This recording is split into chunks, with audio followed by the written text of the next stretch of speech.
Good morning. I am Captain Angel Grace Alcedina, Adjutant General Service, Philippine Army, and I'm currently the Charlie Company Commander of Charlie Company 23rd IV Infantry Isigasig Battalion for IDP. Angel Sebelina, PMA Class 2019. Marami na kaming naikutan na unit, pero siya una namin nakita na na-meet na company commander ng infantry company. Nandito siya sa 23rd. And for Women's Month, gusto namin siya i-feature because si Angel ay sumasama sa combat operation. And nandito kami ngayon sa kanilang AOR sa Buena Vista, Agusan del Norte. Anong feeling ng isang company commander, Angel, dito sa ganitong lugar? Actually, sa totoo lang, nakakaba. Kay iba na yung from staff to maging hawak ng isang kumpanya, no? And dito sa ating area is more on sustainment na lang tayo. Since na declared as dismantled naman na yung kino-confront natin na threat, which is yung dismantled Guerrilla Front 4A and yung SRCG. Platoon Boss, SRSDG Sagay, and si MRC. Pero at one point, Angel, Tanda naman. nag-ooperate ka rito eh. Meaning, Yes, sir. kasama sa combat operation, di ba? Nung bagong report ko dito sa 23rd is time ni Lieutenant Colonel Molina. Sinama niya kami sa combat operation. Parang brigade battalion operation na siya. And nung una as bagong tingente, para lang nag-FTX, sir. Ganun ba? Ganun ba? Yes, sir. Pero nung may mga nag-surrender na ng mga concern, yung may mga nag-surrender, sir, sinabi nila nakita pala nila kami nun, sir. Na ano, Yes, sir. Siguro, buti naman, sir, marami kami nun, kaya hindi, siguro takot sila na ikwan kami, sir. Engage? Yes, sir, engage kami. pero ano ka eh, di ba? Sabi ni Nabatko mo, volunteer ka talaga na ano daw, mag-lead. Yan, hindi ito, Yes, sir. totoong combat ito. Ito nga, nandito kami ngayon sa Sitio Linaw-Linaw na napaka-red area nito. Yes, sir. Sa una, ambush area to, sir. Hindi talaga makapasok yung tropa dito, sir, na walang full security, mga RS, sir. Ano ang challenges na yan, si Gia nandun siya sa HIV, Gia Bumangol. Yes, sir. Anong challenges ng isang female officer na nadatnan mo rito nung platoon leader ka pa? Paano ka nag-adjust ng ganitong environment? Sa totoo lang, hindi masyadong yung adjustment, sir, since sa loob ng PMA pa lang is na hone na tayo na sa ganitong environment. So, hindi na siya ganun yung culture shock sa akin, sir. Yes, sir. So ano lang sir, parang lala. Ito Yes, kasi sir. tinuturo sa academy, di ba? Yes, sir. Pero yung, siyempre nasa infantry ka eh. Infantry company, where most of your people are men. Di ba? Yes, sir. Paano ka nag-adjust sa leadership challenge na gano'n? Ang una natin na gustong makita sa mga tropa is, makuha sa tropa is yung tiwala nila sa atin.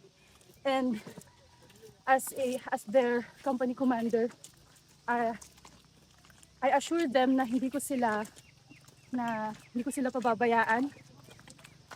Basta ibigay nila sa akin yung tiwala na hinihingi ko and yung support na hinihingi ko from them.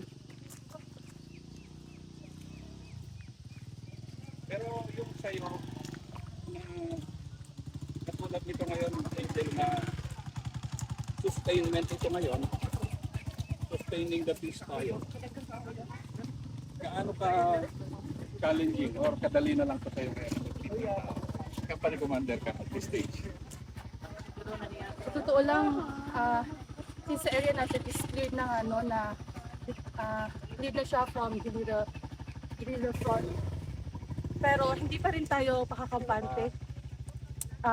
So, andun pa din yung mga sustainment efforts natin sa ating area. And currently ang ginagawa ko sa company is nag-visit sa mga people's organization natin, no? Kasi sila yung nagiging parang mata at tenga natin sa community.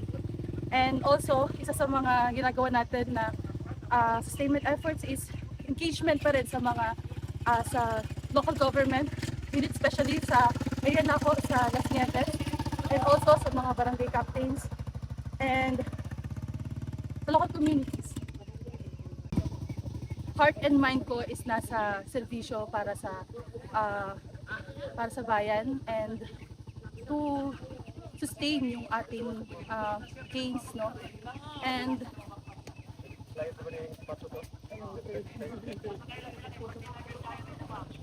Gano'n ka kasaya ngayon na nandito ka sa ganito environment? Army. totoo lang, as female officer, and never in my wildest dream talaga na ilagay ako sa ganitong position since una, ang tapos ko is AGS, so in-expect ko na sa admin, pero pinagkatiwalaan ako ng command na humawak ng ganitong position, and I pledge to serve my duty as a company commander.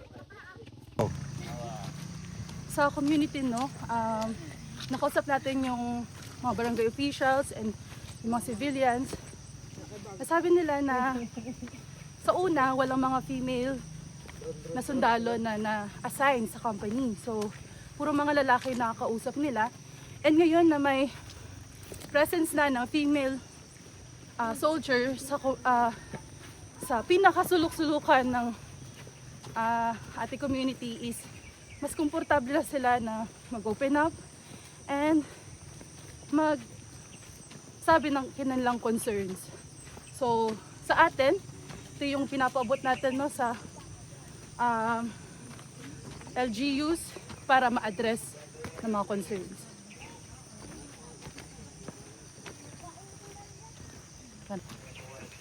Officer enlisted relationship na female na sa work related. Actually, si Joanne,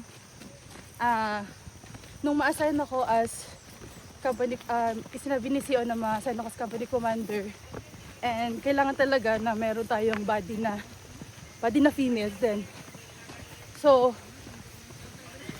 sa amin, sa lahat ng mga lakad namin, dapat lagi kami magkasama. And lagi naman talaga kami magkasama, no? Mga mapa-official na lakad man yan or mga personal na lakad. And minsan kami lang dalawa. Nagagawa din namin para mas maabot namin yung mga ganitong area is nagmamotor kami. Actually, enjoying nga siya na magmotor eh. Para lang ma-reach natin yung pinakasulok-sulukan. And sa mga tropa natin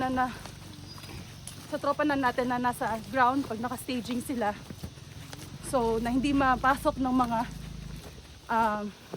sasakyan or ng four-wheeled vehicles. So ginagawa natin ng paraan. Yun, dito ako natutong magmotor ng CRF. Ayos ah. Ganun. Yes, sir. Kasi katulad dito, kadalasan mga daan dito, ganito, lapot Yes, sir. talaga. Ayan, lapot talaga. Ikaw naman, Joanne, paano mo sinusuportahan si Ma'am CEO mo?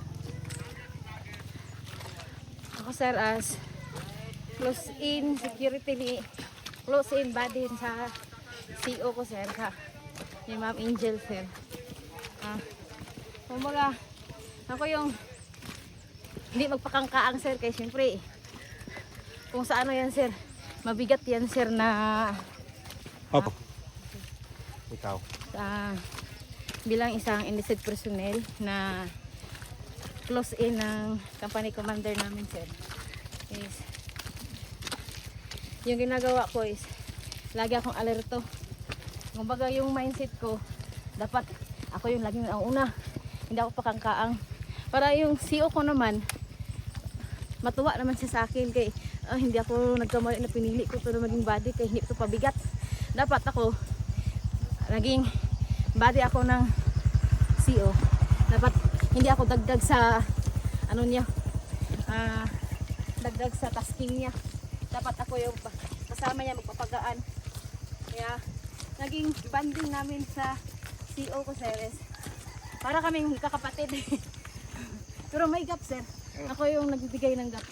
Kasi alam ko yung kung saan ako saan ako lang maglugar. Hindi ko naman ipapakita sa CO ko na bakit mabait yung CO ko. Mag-relax na ako. Inisip ko pa rin yung gap, sir. Enlisted personnel. Magkaroon ng close na officer. Angel, ilan yung strength ng company mo? Ilan yung officers mo? Ilan ang males? Ilan ang females? Bali, 1 officer, female sir, 1 female officer. 3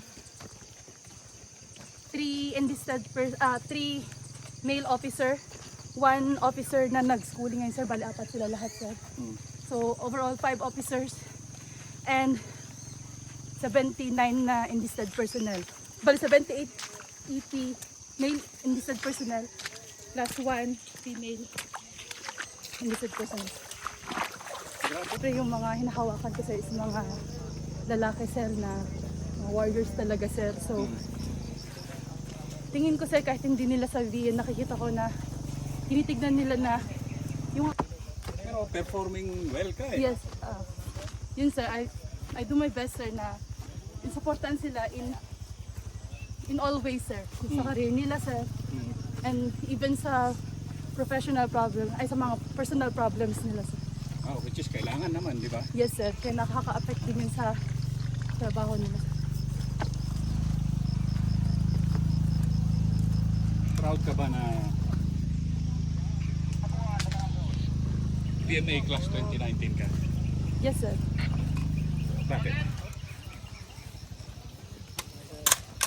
Na-profile ko na ibang classmate mo, combat, Gia, staff. Yes sir. Ikaw, nandito ka ngayon, staff and combat and commandership. Yes sir.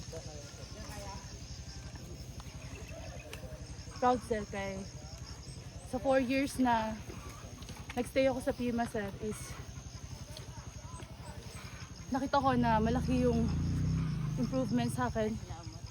And ang leadership naman is kanyan eh. It's a combination of